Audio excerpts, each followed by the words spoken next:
Hi, my name is Joseph. I grew up with my uncle who kind of adopted me. I grew up in Uganda, and I lived in Uganda until I was 22 years old. And then I moved to Japan. That's where I met my wife. So, and then we moved to Canada. And life has been good. My uncle grew up in our family. And then when my dad passed away, I was like 2 years old, so I don't really remember. And my uncle ended up doing well, so he kind of provided that father figure, both as financially and as a figure who could guide me, who I could look up to as my father, right?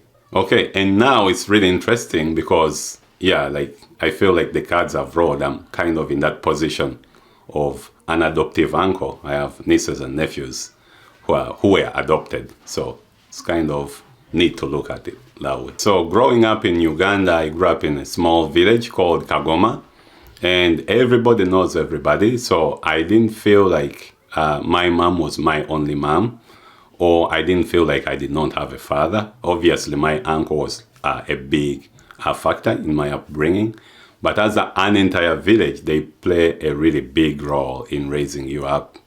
If they caught you doing something you were not supposed to do, they will discipline you, right? Which is a little bit different here. And that would be okay. So that's kind of, how it is in Uganda is, you have to respect your elders and you always feel like they are looking out for your best.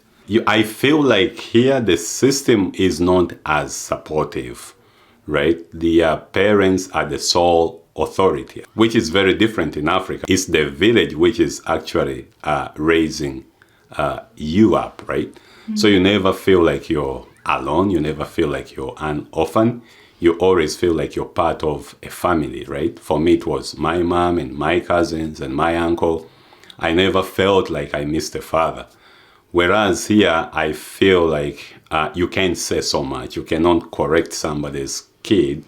And it's kind of a touchy subject. Even when the kids are not behaving the way they should, you can't really, it's so difficult to address that with the parents. They can be sensitive or, I feel like here you have to be very careful when you kind of address somebody's kids' behaviors, which makes parenting a little hard, right?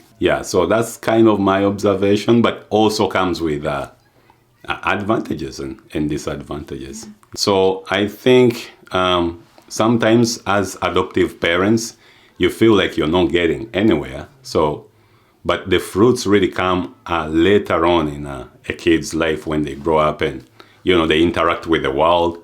They find out how blessed they were, how good their parents were, and they were like basically looking out for their interests. That's what I've come to realize and, be appreciative of my upbringing. But it didn't go so well. I did not take it so well when I was growing up. I felt like I was being punished for, not having a father. Nobody could put me in trouble, But it actually worked out well for me. So, I think the message for me to adoptive parents is even though the results may not come in a year or two, I think eventually you're moving a needle and you're changing a life and you're making their lives a little bit better, right? With the life and the love you're pouring into these kids. And obviously I'm a living example. I'm a testimony myself.